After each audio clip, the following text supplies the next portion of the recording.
Hello everyone, I've recently been introduced to this Rainexo Tarp. It's engineered in Germany, been in use in Europe extensively for over 12 years. Seemed like a very impressive product.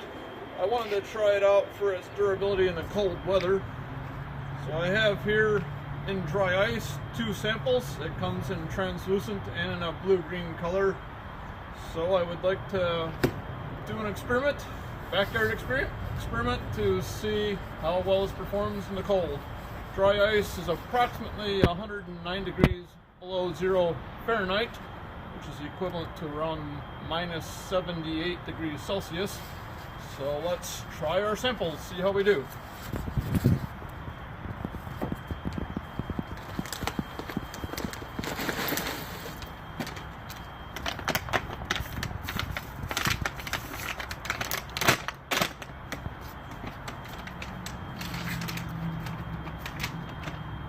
Very impressive.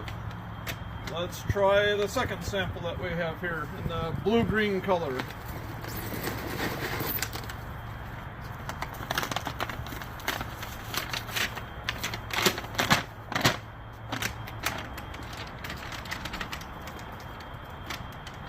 Again, held up very well. Very impressed with the product.